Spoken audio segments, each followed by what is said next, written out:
over 170 million years, dinosaurs roamed the planet.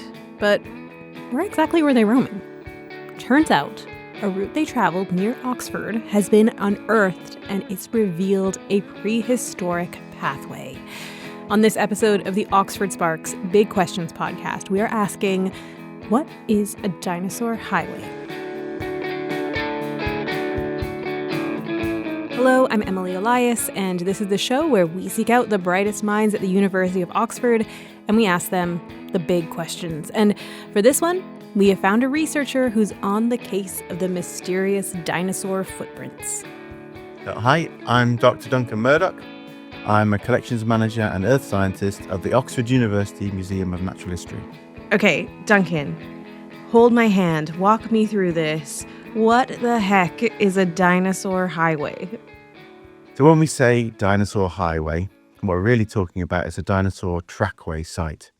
So this is an area of exposed rock where we have the footprints of dinosaurs preserved, and more importantly, a whole series of footprints from different individuals as they walked across this surface, leaving behind a trackway of footprints.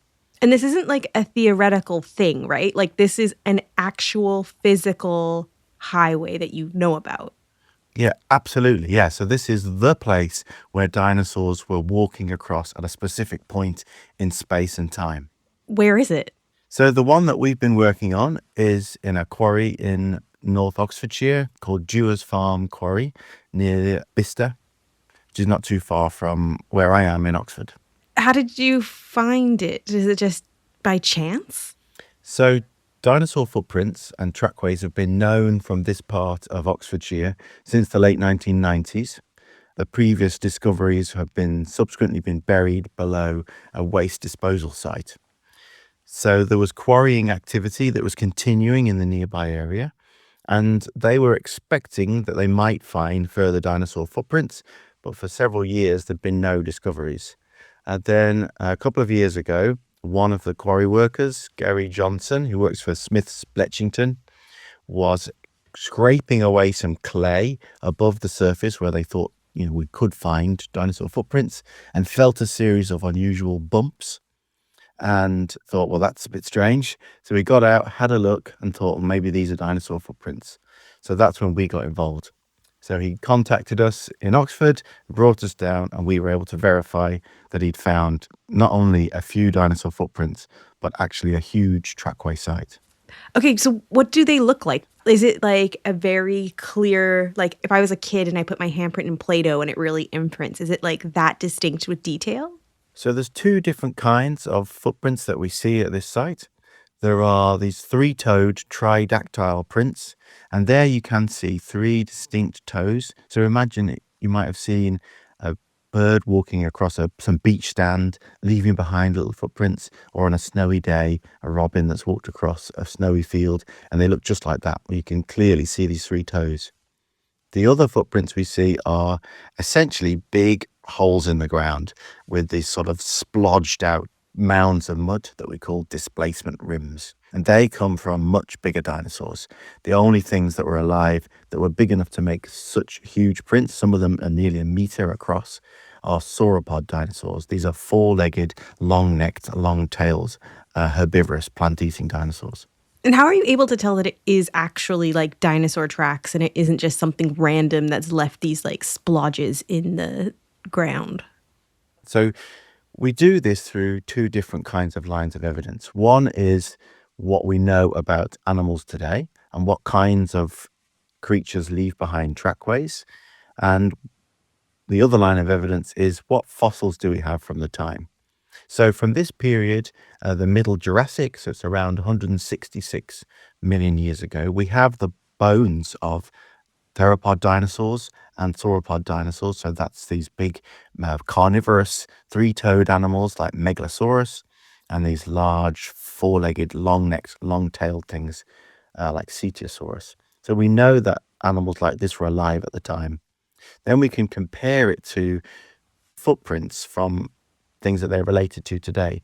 Things like birds, crocodiles, but also other large four-legged animals like elephants. And we can look at how they leave footprints behind and try and work out, well, what kind of animals must these have been to have left behind the footprints that we see?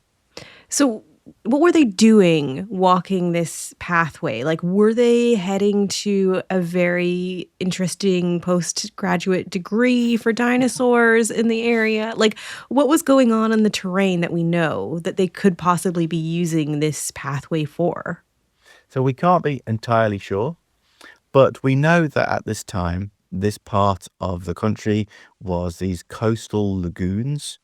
Think of bits like the Florida Keys today. So we have these patchy mud exposure and marine sea lagoons along a coastline. So these animals were walking along this coastline. The sauropod prints, these are those big prints, they have two different preferred orientations. They're all going in one of two directions, one of which lines up really well with the coast that we believe was there. So these animals were walking along the coast. So whether they were moving between different sites where they could feed, or whether they were moving because of the climate was changing, or they were moving to find mate, we can't be sure, but we know they're migrating along this coastline. Then the theropods, the meat-eating dinosaurs, those prints often cross where the sauropods were walking.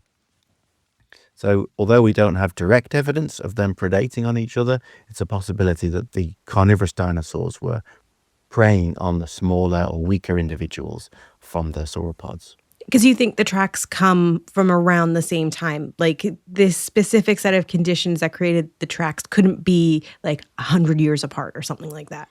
Yeah, that's absolutely right. So you need very certain kind of mud, just the right kind of consistency to make the tracks, but also preserve them.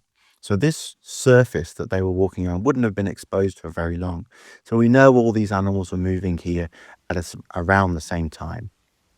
And are there any theories of like, could there be more that we don't know about? Like, is it just that these were the ones that happened to be caught in that snapshot of time?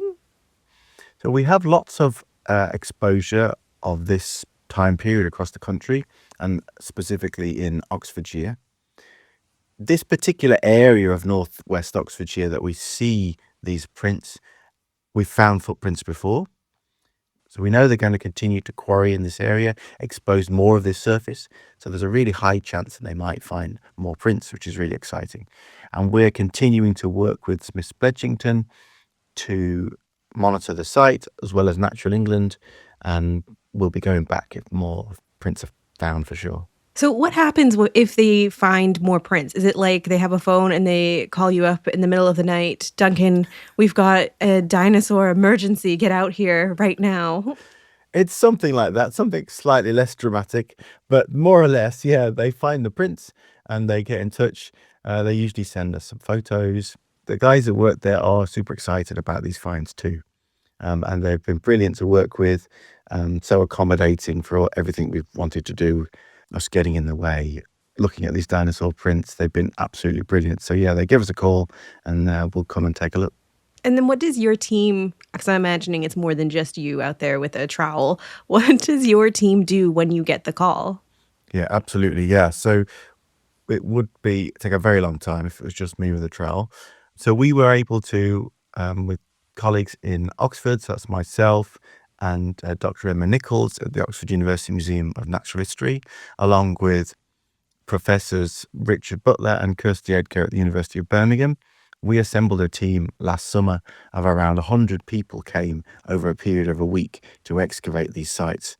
So it really is a big team effort because there's an awful lot of clay to remove. So initially, when we get the call, we'd go out with a small team to survey the area, have a look at what we found, see how many prints there might be. And if there's enough, then we'll mount an excavation like we did last summer. And what did you guys find during the excavation? So it was really exciting. We discovered over 200 individual footprints from at least 5 different trackways. So at least 5 different individual dinosaurs walked through this area. We were able to document this trackway in unprecedented detail by taking literally tens of thousands of individual photographs, along with drone imaging and traditional measurements with tape measures and the like. And from that, we can build a complete 3D model of the entire surface and learn so much more about these animals.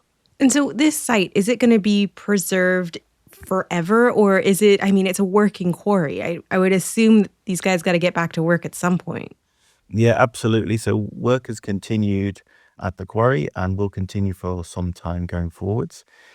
They know about the importance of these trackways and they are doing everything to protect them. So by not working directly over them and that sort of thing. And they continue to tell us about more discoveries. Because of the finds in the late 90s and then subsequently in the 2010s, the site was designated as a site of special scientific interest. So it's at ORSSI, which is governed by Natural England. So there is some protection to the site already. We're working with both Natural England and Smiths Bletchington on potential outcomes for the future of what the eventual long-term future of the site will be. But for the time being, it's a working quarry and they'll continue to extract the limestone.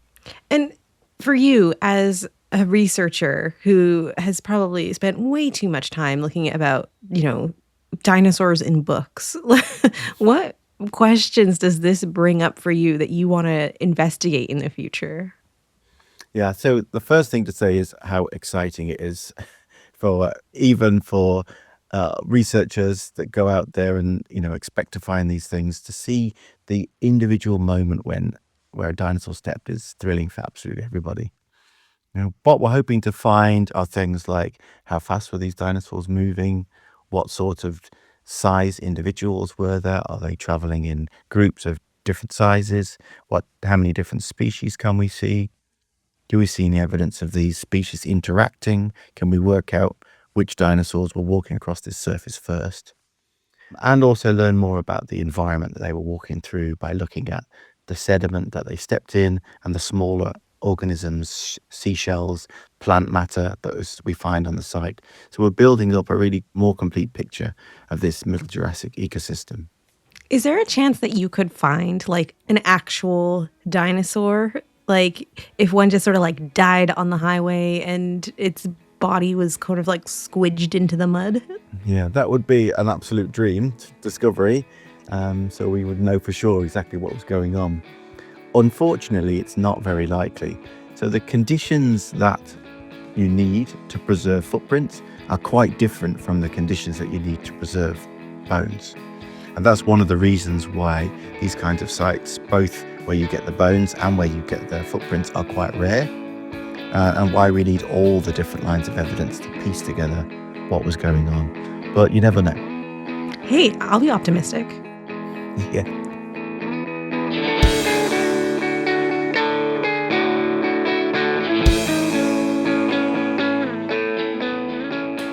This podcast was brought to you by Oxford Sparks from the University of Oxford, with music by John Lyons, and a special thanks to Dr. Duncan Murdock. Tell us what you think about this podcast. We are on the internet at Oxford Sparks, or you can go to our website, oxfordsparks.ox.ac.uk, or if you have a big question, get in touch. We'd love to hear from you. I'm Emily Elias. Bye for now.